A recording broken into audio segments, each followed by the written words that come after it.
여러분들은 어디에서 행복을 찾으시는지 모르겠습니다. 사람마다 행복의 조건들은 조금씩 다 다를 수가 있기 때문이죠. 이스털린 파라독스라고 하는 이스털린 역설이라고 하는 학설이 있습니다. 1974년도에 이스털린이라고 하는 사람이 사람들을 연구해서 낸 학설인데요. 이거에 의하면은 우리 인간의 소득이 어느 정도 수준으로 올라가면은 더 이상 행복감이 똑같이 성장하지 않는다는 이론이에요. 그래서 파라독스입니다. 사람들이 물질을 많이 벌면은 굉장히 행복할 것이라고 생각한다는 거예요.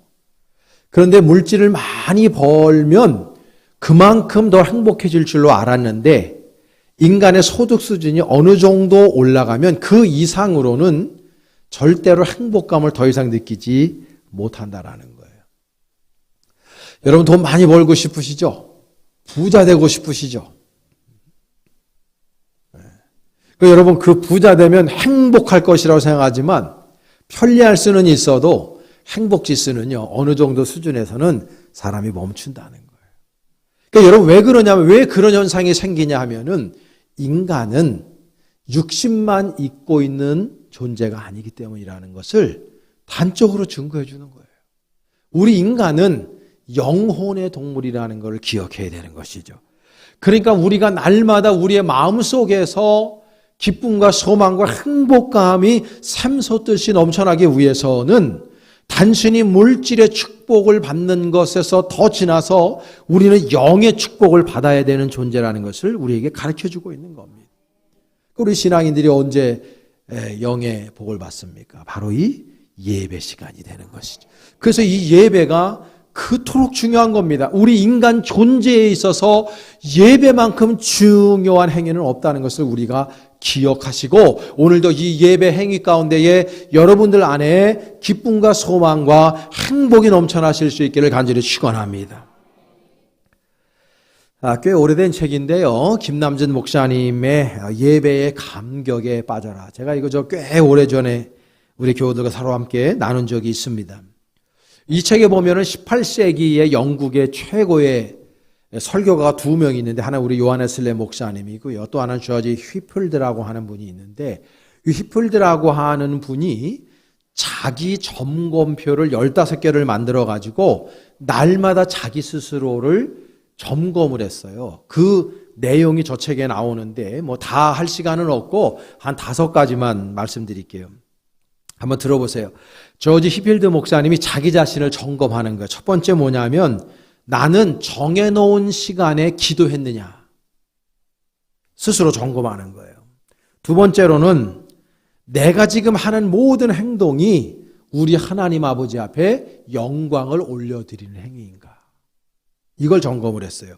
세 번째는 뭐냐면 내가 선한 일을 감당할 때 진정 내가 열정을 가지고 지금 선한 일을 감당하고 있는가. 그러니까 내 삶 속에 열정이 있는가. 이거를 물었어요. 스스로에게. 그 네 번째로는 어떤 일을 행할 때 교만하거나 허탄하게 굴거나 아니면 참지 못하거나 투기하지는 않았는가. 스스로에게 물었어요. 또 하나는 다른 사람들에게 혹 불친절하게 말하거나 행동하지 않았는가. 이런 것들에 대해서 스스로 자가 검진표를 만들어서 매일같이 일기를 쓰듯이 자기 스스로를 체킹을 한 거예요. 조지 히필드의 이 15가지 자기 점검표를 보면요. 특징이 있어요. 뭐냐 하면 이 사람은 하나님 아버지와 나와의 관계를 점검했어요. 이게 중요한 거예요. 다른 것이 나 자신이 아니라 하나님과 나와의 관계. 또 하나는 뭐냐면 타자와의 관계 속에서 내가 얼마나 그 사람을 섬기는가에 초점이 맞춰져 있어요. 이게 중요한 거예요.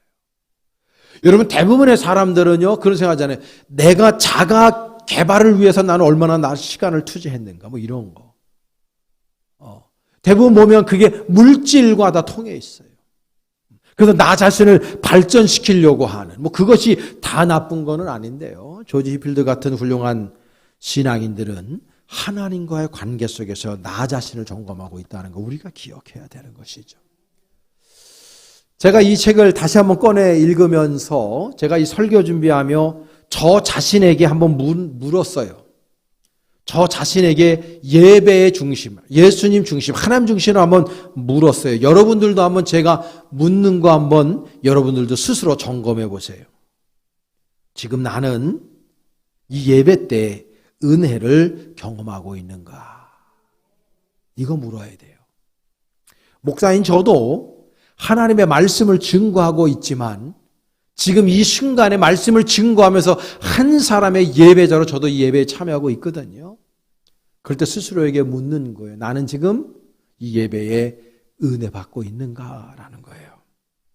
또 하나는 하나님과의 영적인 관계가 얼마나 깊은가.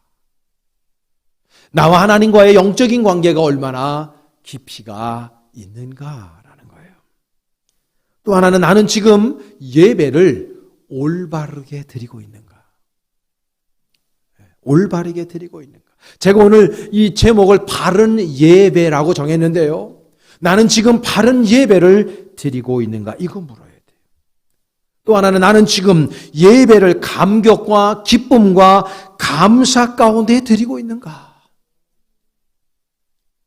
또 하나는 하나님께서 나의 예배를 지금 보신다면 정말 내가 드리는 이 예배가 하나님 기뻐 받으실 만한가?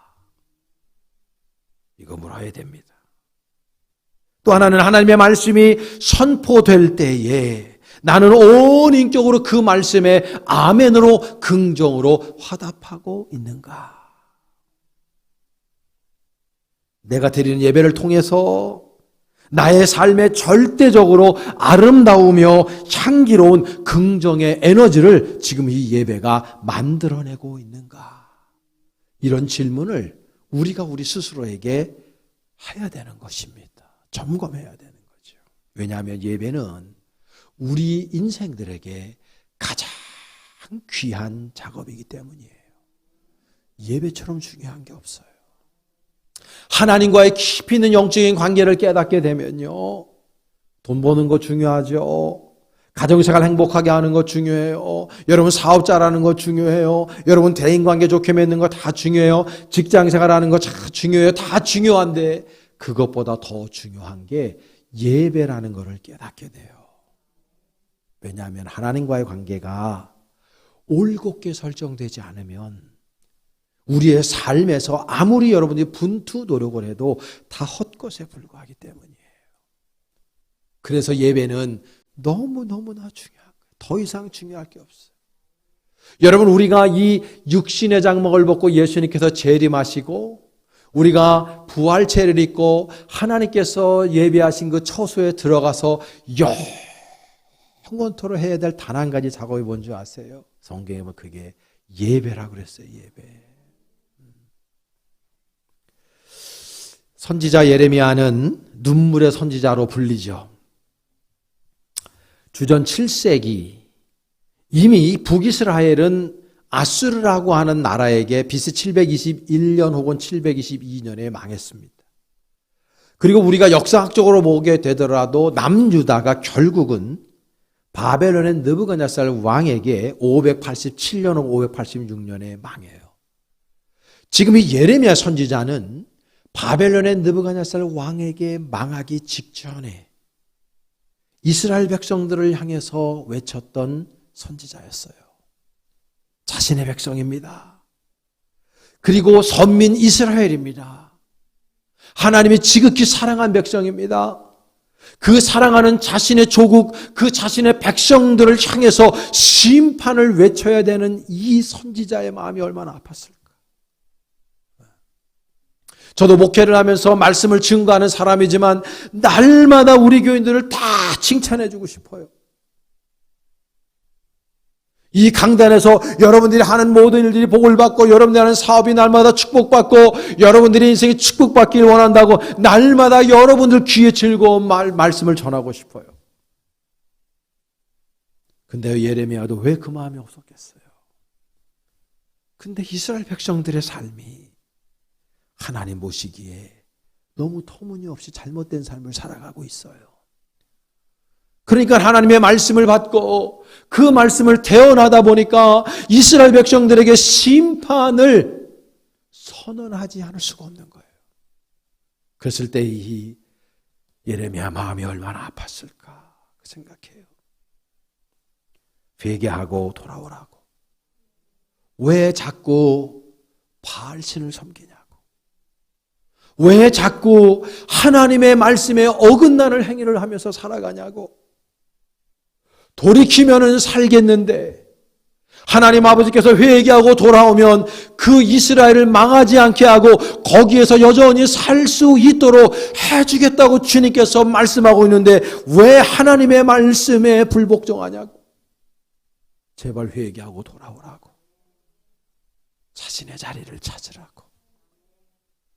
눈물로 예레미야가 외치고 있는 겁니다. 그런데도 불구하고 이스라엘 백성들은 그 주님의 말씀에 그리고 이 정의로운 선지자의 말씀에 불순종하고 있는 거예요. 너무나 안타까운 일이죠. 그래서 오늘 보면 1절 말씀에 보면 이런 말씀이 있어요. 여호와께로부터 예레미야에게 말씀이 임하니라. 저는 저 7장 1절에 저 여는 말씀 정말 중요한 거라고 저는 생각해요. 여러분 이때 지금으로부터 2600년 700년 전에 지금처럼 어찌 보면 영적인 암흑기였습니다. 하나님의 말씀이 들려졌음에도 불구하고 듣는 사람이 아무도 없었던 그때에 모든 사람들의 영의 귀가 막혀져 있었던 그때에 하나님 아버지와 누군가는 영적인 커뮤니티가 일어나고 있는 사람이 있었다는 거예요. 영적인 교통이 있었어요. 영적인 사귐이 있었어요. 바로 그 예레미야가 그런 사람이었어요. 모든 사람들의 영의 귀가 닫혀 있었어요. 모든 사람들의 영의 눈이 닫혀 있었어요. 영이 무감각해져 있었어요. 그런 상태에 있는 그 시대에 누군가는요, 하나님과 영적으로 소통하는 사람이 있었다는 거예요. 사랑하는 여러분, 21세기에도 마찬가지 아닙니까? 이 암흑의 영적인 시대에 저는 소망합니다. 저를 비롯해 우리 볼 때 모든 교우들이 하나님과 영적인 커뮤니케이션이 있기를 원해요. 소통, 영적인 소통. 영의 귀가 열려져 있고 영의 눈이 열려져 있는. 여러분, 집을 구하려고 할 때요, 사람들이 필연적으로 부동산을 찾아요. 부동산을 찾으려고 동네를 다니면 야, 여기도 부동산이 있었네. 이럴 때 많아요. 여기서 5년, 10년을 살아도 그 지점에 부동산이 있는 거 몰라. 왜냐하면 관심이 없으니까요. 관심이 없으니까. 여러분들 어느 지역에 갈 때 무엇을 먼저 봅니까? 저는 교회를 먼저 봐요. 교회가 먼저 눈에 들어와요. 야, 여기도 교회 있네. 여기도 이런 교회가 있었네. 참, 저 교회 참 멋지게 해졌네. 상가 건물에 있는 교회는 저 교회 목사님이 누군지 참 고생 많이 하시겠다. 이런 생각해요. 사람이요, 관심 있는 곳에 눈이 뜨여지게 돼 있어요. 여러분들의 삶의 자리가 버겁고 힘들어서 돈 버는데 심취해가지고 명예 얻고 권력 얻는데 심취하고 성공 얻는데 심취하고 미래의 행복을 위해서 투자하느라고 여러분 삶을 그냥 살아가다 보면은요, 하나님의 말씀이 들려지질 않아요. 말씀을 하지 않는 게 아닙니다. 예나 지금이나 하나님은 날마다 말씀하시는데 그 말씀을 들을 줄 아는 영의 귀가 없는 거예요, 나한테. 세상살이에 바빠가지고 육신의 정욕, 안목의 정욕, 이생의 자랑을 위해서 살아가다 보니까 하나님이 말씀하는데 못 듣고 있어요. 못 듣고 있어요. 여러분, 영적 암흑기에 저와 여러분들 영적인 센서가 열려져서 하나님의 말씀을 듣기를 간절히 축복합니다. 나 중심으로 살아가는 이 시대, 이기적으로 살아가는 이 시대입니다. 배금주의, 물질을 숭배하는 시절을 살아가고 있습니다.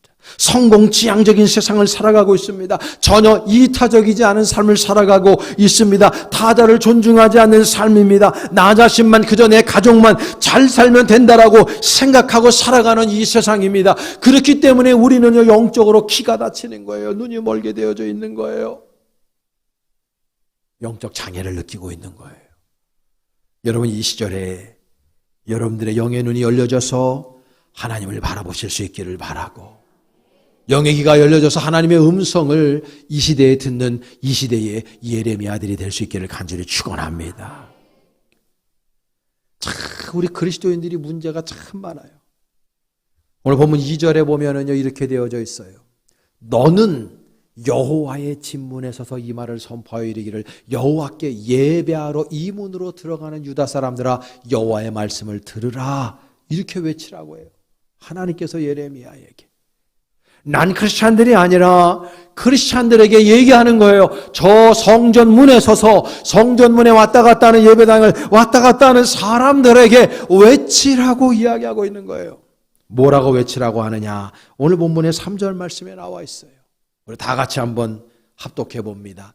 만군의 여호와 이스라엘의 하나님께서 이와 같이 말씀하시되 너희 길과 행위를 바르게 하라. 그리하면 내가 너희로 이곳에 살게 하리라. 아멘. 영어 성경에 보면요, reform your ways and your actions 이렇게 되어져 있어요. 여러분들의 삶의 방식, 여러분들의 삶의 그 길과 여러분들의 삶의 행동을 리폼하라는 거예요. 바꾸라는 겁니다. 고치라는 겁니다. 삶의 방향을 틀라는 겁니다. 내 방식대로, 내가 원하는 삶의 방식대로, 내 욕심대로, 내 뜻대로 사는 인생이 아니라 여호와 하나님 아버지의 삶의 방식으로 리폼하라고 말씀하는 거예요. 그렇게 외치라고 예레미야에게 하나님이 말씀을 넣어주신 거예요. 그런데 이스라엘은 여전히 우상숭배에 빠져 있었고 자신들이 원하는 삶의 방식으로 살아가고 있었어요. 하나님의 말씀에 불순종하고 있었어요. 어떻게 불순종했나? 오늘 5절 후반절과 6절 말씀에 잘 나와 있어요. 우리 다 같이 한번 합독합니다. 이웃들 사이에 정의를 행하며 이방인과 고아와 과부를 압제하지 아니하며 무지한 자의 피를 이곳에서 흘리지 아니하며 다른 신들 뒤를 따라 화를 자초하지 아니하며 이렇게 되어져 있어요. 여러분, 저기서 보면 4가지가 나와 있는데 특별히 이웃들 사이에서 정의를 행하라. 여러분, 이 시대의 justice, 그 시대 2700년, 600년 전의 justice도 똑같았어요. 그 시대의 사람들, 하나님 없는, 하나님 중심으로 살지 않고 셀피시하게 사는 사람들의 justice는 다른 게 아니에요. 돈 많이 버는 게 justice예요. 많이 소유하는 거예요. 스펙을 쌓는 거예요. 건강하게 오래 사는 거예요. 인류대학을 들어가는 거예요. 그것이 justice예요. 지금도 똑같지 않습니까, 여러분? 여러분들에게서 justice는 뭡니까? 단순히 우리가 잘 먹고 잘 사는 거, 부자로 사는 거, 좋은 집에 사는 거, 좋은 세단을 타는 거, 부귀영화를 누리는 거, 그것이 여러분들 justice 아닙니까? 여러분, 근데 성경은요, justice의 개념을 완전히 다르게 해석해요. 오늘 본문에 보면 이방인과 고아와 과부를 압제하지 않는 게 justice래요. 무지한 사람들의 피를 흘리지 아니하는 것이 justice래요. 다른 신을 섬기지 않는 것, 우상을 섬기지 않는 것이 justice래요. 여러분들은 어떻게 생각하십니까? 이걸 줄여서 얘기하면 첫째로는 사회적인 약자들을 돕고, 두 번째로는 우상을 멀리하고 여호와 하나님만을 섬기라는 것으로 축약할 수가 있어요. 여러분들은 얼마나 사회적 약자들을 위해 살아가시나요? 얼마나 그 사람들에게 손 내미나요? 아, 목사님 나도 힘든데요. 그래요, 우리도 힘들어요. 그러나 우리보다 더 힘든 분들이 있어요. 아니면 우리만큼 힘든 사람이 있어요. 그런 분들에게 여러분 손 내미는 것이 성경이 우리에게 가르쳐주는 저스티스예요. 여러분들 안에 있는 우상들이 있습니다. 물질일 수 있습니다. 부모들에겐 자식일 수 있습니다. 모든 것들을 자식 중심으로 생각하는 것. 명예일 수 있습니다. 권력일 수 있습니다. 오래 장수하는 것일 수 있습니다. 여러분 그 모든 것들이 우리는 우상일 수 있어요. 교회 다니면서 점집 다니는 사람들도 있어요. 4월 초파일 날 불교 가는 사람들도 있어요. 교인들 가운데서 지금 등 달아놨잖아요. 그 등 사가지고 다는 사람도 있어요. 어느 교회에서 집사님이 그러다가 담임 목사한테 들켜가지고요. 왜 그러냐 그랬더니 자기는 아직 확신이 없다고, 하나님이 진짜 신인지 부처가 진짜 신인지 말도 안 되는 소리를 했다는 거 아니에요. 그 목사님이 시리에 빠져가지고, 우리 교인 중에도 혹시 있나 모르겠어요. 등 다시 분 있으면 회개하시고 등 띄시길 바랍니다. 여러분 우리가 주일날 이렇게 모여서 예배 드리는 것이 너무너무 중요해요. 이거보다 중요한 일은 없어요. 우리가 이 예배를 드림에 있어서 지정의, 우리들의 전 인격을 다 모두어서 저나 여러분들이나 개개인이 최상의 예배를 드려야 할 줄로 믿습니다. 우리가 공동체로 예배하지만은요, 결국은 1대1의 관계 속에서 하나님과 나와의 최상의 예배를 우리가 드릴 줄 알아야 되는 것입니다. 우리 드리는 찬양과 기도는 생명을 당한 열정이 있어야 될 뿐만 아니라 이 하나님의 말씀을 들을 때 여러분들은 아멘으로 화답해야 될 줄로 믿습니다.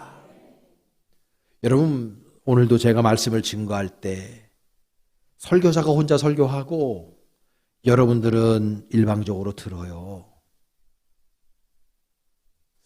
설교를 좀 바꿔가지고 서로 디베이팅 하면서 서로 토론하면서 묻고 대답하면서 설교할 수는 없을까? 10몇 년 전에 그렇게 트라이했던 목사님이 있어요. 그 목사님 이 민주주의 시절에 일방적으로 목회자가 하나님의 말씀을 선포한답시고 그 말씀을 증거하고 모든 청중들이 가만히 앉아 듣게 하는 것은 너무나 가혹하다. 그래서요, 말씀을 디베이팅 하면서 서로 토론하면서 이렇게 했어요. 그분이 책도 냈고요. 그분이 그 교회가 굉장히 센세이션을 일으켰어요. 히트를 쳤습니다. 근데요, 5년도 못 가서 그 교회 망했습니다. 왜 그런 줄 아세요? 여러분 기억해야 돼요. 하나님의 말씀은요, 토론의 주제가 아닌 거예요. 주님의 말씀은 듣고 순종해야 되는 거지, 거기에다가 쓸데없는 각주를 달고 거기에다가 쓸데없는 어떤 다른 이야기들을 나누고 나식으로 그것을 어떻게 해석을 하고 그럴 성격의 것이 아닌 거예요. 이 말씀은요, 하나님의 말씀을 우리가 무슨 각주를 달고 거기에 다른 어떤 말을 덧붙여서 부연 설명할 필요가 무엇이 있습니까? 그 하나님의 말씀이 나에게 유익이 없고 나에게 해가 된다 할지라도 하나님의 말씀이라면 그 말씀에 순종하는 게 우리 청중들의 몫이라는 것을 우리 기억해야 되는 것입니다. 그래서 여러분 지금도 부족한 종의 말씀을 선언하고 선포하고 여러분들은 들어야 되는 것입니다. 이 말씀에 여러분 순종해야 되는 것이고 이견이 있어서는 아니 되는 것입니다. 근데 이스라엘 백성들은 그렇게 하지 않은 거예요. 아마도 저는 그렇지 않길 바라지만 여러분들 가운데에서 오늘 이 주의 종의 말씀이 여러분들에게 1도 은혜 안 되는 사람이 혹 있을 수도 있어요. 그거는 담임 목사가 잘못하는 게 아니에요. 그 한 사람이 잘못하는 거예요. 영이 무감각하기 때문에, 영이 죽어있기 때문에 그러고 있는 거예요. 사랑하는 여러분, 우리의 영의 센서를 주님 앞에 포커스로 맞추기를 간절히 바랍니다. 주님의 말씀이 들려질 때 온 인격으로 아멘 하실 수 있기를 간절히 축원합니다. 그게 우리의 살 길인 것이죠. 오늘 본문 4절에 보면 이런 도전적인 말씀이 나옵니다. 너희는 이것이 여호와의 성전이라, 여호와의 성전이라, 여호와의 성전이라는 거짓말을 믿지 말라. 저는 저 말씀을 연구하면서 너무 마음이 아팠어요. 성경을 아무리 수십 번, 수백 번 읽어봐도요, 어느 구절에 저렇게 3번이나 반복해서 나오는 말씀이 없어요. 하나님 아버지가 다급하실 때는요, 사람 이름을 부를 때 2번 정도를 불러요. 그럼 되게 다급한 거예요. 아브라함아, 아브라함아. 너무나 다급하게 부를 때 2번 부르는데요. 여호와의 성전이라 이걸 3번이나 반복한다는 것은 어마어마하게 중요한 메시지라는 거예요, 이게. 여호와의 성전이라, 여호와의 성전이라 하는 말에 그 거짓말을 믿지 말라고. 왜 예레미야가 지금 이스라엘 백성들에게 이런 말을 선포해야 됩니까? 수많은 사람들이 예배를 드리지 않은 것이 아닙니다. 예배당에 나와서 예배를 드리는데 예배자의 자세가 잘못되어져 있는 거예요. 하나님의 말씀을 판단하고 있어요. 하나님의 말씀을 재단하고 있어요. 내 마음에 들지 않으면 다 깎아내리고 다 없애버리는 거예요. 내 마음에 즐거운 것만 받아들입니다. 나에게 유리한 말씀만 받아들입니다. 내 귀에 즐거운 것만 받아들이고 있는 거예요. 그리고 나한테 불리한 이야기, 나와 맞지 않는 이야기는 아멘하지 않아요. 노멘하고 있는 거예요. 그 모습을 바라보며 하나님께서 애타는 마음으로 예레미야에게 외치라고 하고 있는 것입니다. 삶 속에서는 우상을 섬기고 있고 욕심껏 살아가고 있으면서 육신의 정욕, 안목의 정욕, 이생의 자랑으로 살아가고 있으면서 예배당에 나와서 거룩한 척하고 앉아 있다는 거예요. 우리 주변에 있는 사회적인 약자들, 병들어 있는 분들 위로하지 않고 나보다도 좀 못 사는 사람들 무시하고 나보다 못 배운 사람들 무식하다고 무시하면서 예배당에 나와서 거룩한 척하고 앉아있는 그 모습을 하나님께서는 싫어하신다는 거예요. 우리의 모습 속에 이런 모습이 있지는 않습니까? 이사야라고 하는 또 다른 불세출의 영웅이 있죠. 이사야 선지자가 1장 12절 13절에 이런 말을 해요. 잘 들어보세요, 여러분. 너희가 내 앞에 보이러 오니, 예배당 온다는 얘기예요. 이것을 누가 너희에게 요구하였느냐? 내 마당만 밟을 뿐이니라. 참 이게 뼈 때리는 얘기예요, 뼈 때리는 얘기. 지금 이 시대의 모든 그리스도인들이 뼈 때리는 얘기로 들어야 되는 말씀이에요. 나는 지금 예배당에 와서 자리만 참여하고 여기에 참석하고 있지 아니하나. 내가 이 교회에 예배당에 발걸음 옮겨서 마당만 밟고 가는 것 아니냐 그거예요. 여호와 하나님의 말씀에 순종하지 않고 주님의 말씀에 아멘을 하답하지 않고 회개하지 아니하고 돌이키지 아니하고 리폼하지 아니하면서 세상에 나가서는 세상 사람들과 난 크리스찬과 전혀 별 다를 바 없이 욕심대로 살아가다가 예배당에 나와서도 내 마음에 드는 말씀에만 아멘을 하고 내 마음에 들지 않는 말씀은 노면하고 은혜 받지 못하고 가는 그런 성도들의 모습을 보고 이사야 선지자가 벌써 이사야 선지자 주전 8세기 사람인데요. 2700년 전에 이 위대한 선지자가 이스라엘 백성들을 향해 경고의 메시지를 전한 거예요. 내 마당만 밟을 뿐이라고. 여러분들은 성전에 정말 신령과 진정으로 예배자로 바른 예배자로 지금 있습니까? 아니면 성전 의자에만 앉아있다가 하는 성도들입니까? 여러분 예배 시간에요 정신을 똑바로 차리고 예배 드려야 됩니다. 졸리려고 하는 분 있잖아요. 365일 52주 중에 한두 번 그럴 수 있어요. 피곤하니까. 몸살약 먹고 와서 좀 졸 수도 있고요. 어제 오락하느라고 밤새워가지고 졸 수도 있고요. 여러 가지 경우의 수가 있습니다. 그러나 그거는 간혹 가다가 한두 번 있을 일이지 습관적으로 졸고 있다. 문제인 거죠. 또 여러분 습관적으로 말씀 시간에 딴 생각이 든다 자꾸. 사탄이 여러분들의 생각을 집어삼키고 있는 거예요. 말씀 시간에 딴짓하는 분들도 있어요. 스마트폰 밑으로 다 보는 분도 있어요. 어떤 분들은 청년들 같은 경우는요, 오락하는 분도 있어요. 우리 교회는 없지만은 그런 보고가 많이 있습니다. 여러분, 오 통제라. 하나님 아버지를 그렇게 여깁니까? 하나님을 어떻게 그렇게 만홀히 여길 수 있습니까? 그럴 대상이 아닙니다. 사람이 사람을 무시해도 열받는데 어떻게 하나님을 무시합니까? 여러분, 우리 예배를 회복해야 됩니다. 우리 그동안 2년 넘게 집에서 여러분 인터넷을 통해서 예배드린 분도 많고요. 어느 정도 용서가 됐어요.